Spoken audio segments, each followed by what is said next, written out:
Hello everybody, welcome back to the channel where we talk about stuff. This is a very crazy topic and it's currently happening right now. A lot of people are not aware of what's going on, so here I am to tell all of you so that you are, I would dare say, prepared for the future. 1.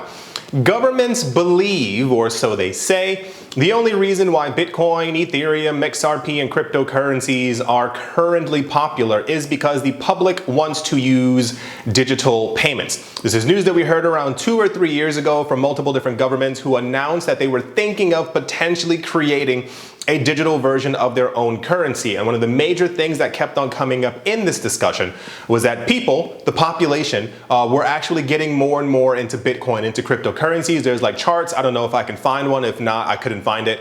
Where basically it shows like the adoption curve is what they call it. And you see more and more people every single day opening new addresses. I think you've seen it before online. It's called like addresses with non-zero. It's a weird way of phrasing it. It basically means like addresses that didn't have Ethereum before, they now have Ether inside of them. Addresses that had no Bitcoin, they now have a little bit of Satoshis inside of them. And they believe, the government, that the main reason for this is that the public is trying to figure out a way to use digital payments. Whether that's true or not, it's not. It's kind of left to be seen. The entire idea after all of this ends up coming down to control. We've talked about control before. The idea is that under the idea or creation of a central bank digital currency, which around 3 different countries on the planet have currently actually launched, they're not working out well. People don't want to use them. People have other means of actually sending and or using payments, whether it be tapping their card, tapping their phone or their watch or whatever that is that people are currently doing with their lives. They believe that we are only into cryptocurrencies, not because the world is collapsing and we see that banks aren't as all cracked up to be as we were told our entire lives, but that instead we want to use digital payment. This year, 2023, is meant to be the year of the central bank digital currency. I mentioned this at the end of last year and the beginning of this year on the other channel called The Modern Investor, where I go over daily cryptocurrency news. And one of the major things that kept on popping up is that this year we would see an egregious amount of countries either announcing that they had created and or are creating their own central bank digital currencies. That is to say, a digitized version of their currency that they currently have. And I mentioned to all of you before, because a lot of people have continuously either been asking here, or I think a lot of people just have nothing better to do with their time. Even a lot of friends, I'll say it in a nice way, have asked me, what's the point of Bitcoin if the central bank can simply make a digital version? And they always sit there with like this really weird smirk on their face as if they said something like really intelligent, like, well, I got him now. And it's like, no, you idiot. The entire point is, we have Bitcoin because the old system is terrible. You may have noticed over the course of the last couple of weeks with the entire banking crisis that's been going on, a lot of people around the world have realized that their banks don't actually insure and or hold all the money that they say that they're holding. It is impossible to fake this with Bitcoin. It is impossible to fake this with blockchain. It is impossible. I don't know how to make that any clearer. There was recently a news story thing on CNBC where one of the news anchors was talking to, I think, the guy from Jack something from Stripe or Strike. There have too many similar names. And he was like, well, what's stopping someone from creating more than 21 million Bitcoin? And the guy was like, you can't do that. It's in the code. Yeah, but what if someone rewrote the code? That's not how, like, it's literally baked inside of the code. And any time that you would even think of trying to raise the amount more than 21 million, you would need network consensus. The way that it works is that there are currently tens of thousands of people on the planet who are validating transactions and or running what we would call a node for the Bitcoin network. Or you've seen those people who have the tens of thousands of machines inside of those gigantic warehouses. Think of that. Tens of thousands of people at any given time. If you wanted to change more than 21 million coins, you would need, I think, more than 70% of the network of tens of thousands of people to all agree with your psychotic plan in some sort of way. And if they say no, the proposal ends up falling down. If they say yes, it actually ends up happening. But what happens for a proposal that is only supposed to never have more than 21 million Bitcoin? If it has more than 21 million Bitcoin, people lose faith in it. And all the people who are mining all these coins all the time, their money goes completely down to zero.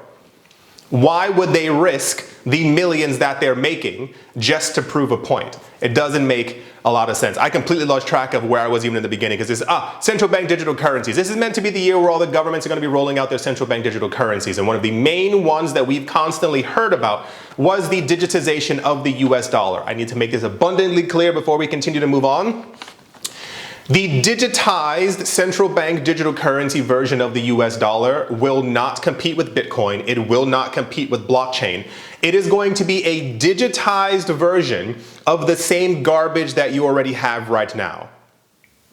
I hope everyone got that. It will still be inflationary. It will have tighter monetary policies in that everything you do, everything you buy, will be completely controlled by this system. And a number of other countries that have already begun to roll these things out. Sometimes if they believe that you are spending too much or have spent your money on the wrong things, yeah, that's actually a thing right now. They're freezing transactions and or what you would call lowering your credit score.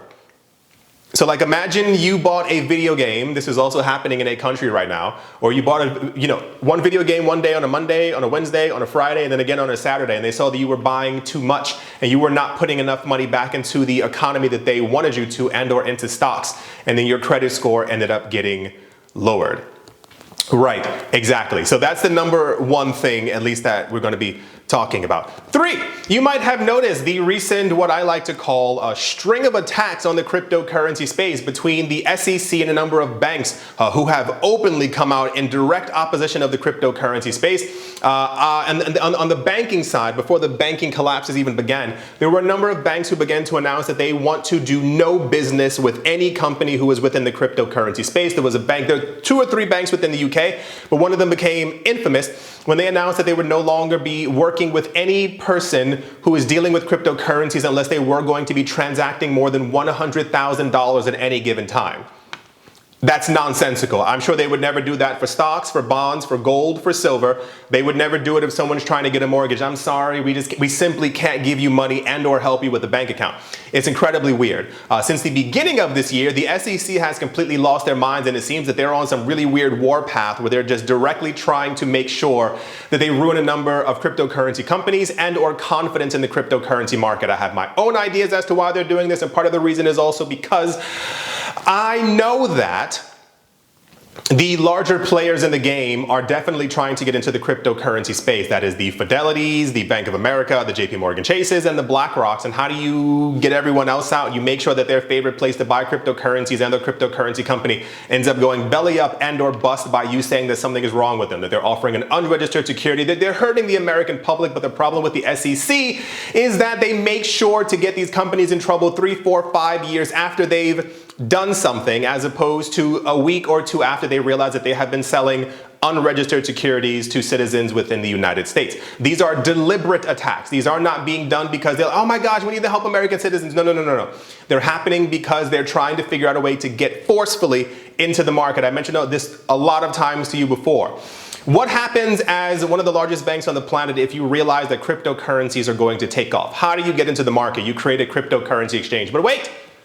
Binance, Kraken, Coinbase, Gemini, fifth name, they're all taking up 99% of the transactions that are happening within the cryptocurrency space on cryptocurrency exchanges. That means every time that there's a transaction on their platform, they're getting a slice of the transaction pie.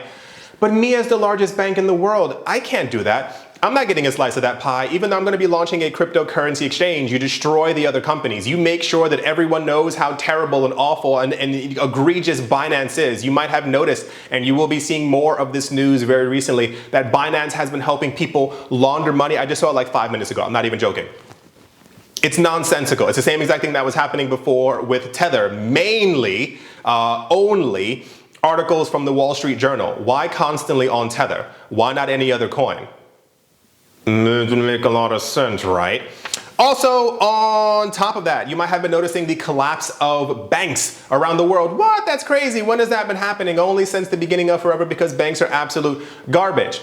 The multiple collapses of these banks and the subsequent public no longer trusting in these institutions leads us into the actual other point. The Federal Reserve of the United States has officially announced the launch of something called FedNow. Yes, FedNow is meant to be the new payment system that is going to be used, and people will be, I don't want to use the word forced, you will be gently corralled into using this system. It's supposed to begin launching around April, and banking institutions have been told that they should make sure to get their systems ready so that they can begin integrating this as quickly as possible. What is this? It's meant to be the new payment system within the United States to have faster, digital, cheaper payments, so you no longer have to think about and or use Bitcoin. This is meant to be the beginning of the central bank digital currency for the United States. I told a lot of people, I said the timing of this is incredibly weird. Why would you announce something like this as other banks are beginning to collapse? As they lose faith in the entire system and everyone else is beginning to say, well, I don't really like banks anymore. The central bank comes out and goes, you don't really have to worry about them anymore. We have a brand new system. It's called FedNow, and it's going to take all the problems away that we've had before. Now you no longer have to worry about any of them. This is going to be monumental in that I think around June is when we're told that it'll like really begin to kick off as people are forced to use this system. And a lot of times you have to understand that the forcing won't be with your hand behind your back or someone, forcing you to do it. It'll be simply that the other payment methods that you are currently using right now will begin to go through this system. Everything you do will be tracked. I can't make that any clearer. This is a gigantic red flag, not only for the banking system, but also for the US dollar, because this is one of the last ditch efforts that they are trying to put forth to actually get people to move away from the new system that we have that actually gives people a lot more freedom. And I use the word freedom very lightly there as more of a, we currently have a system where you are able to use your money as you currently see fit. But as we keep seeing the tightening of monetary controls and people no longer trusting the older system, we are going to see more things like this launching. We already seen them from a couple of other countries, and it's simply not going too well. Yeah, I think I basically covered all the points, just letting you know that FedNow will be launching and you will have to use it. And we're going to start hearing, oh, here's the other really important part that I almost forgot. One of the major things that why this is a gigantic red flag is because years ago during a senatorial and or congressional hearing, I don't know, the rooms were always big and oval shaped. I don't really know exactly what's going on. There was a discussion as to the benefits for the country for a central bank digital currency. And it basically came down to the idea that if there should be a future financial crisis, who has control over the money?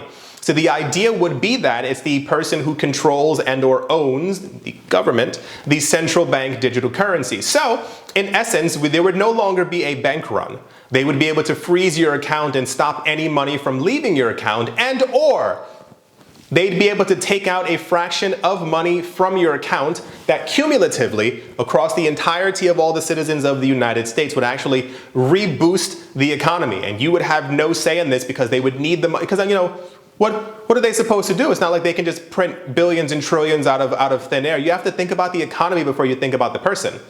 That's how it always works, right? So yeah, good times ahead. We will definitely be hearing more about this. Crazy, right? Yeah, I know. I do hope you've all enjoyed. I do hope you all are having a great day, morning, afternoon, evening, wherever you are, wherever you might be. I do hope it's absolutely fantastic. Thank you all once again for watching, listening, liking, commenting, and or supporting. And I will most certainly be talking to you all soon. See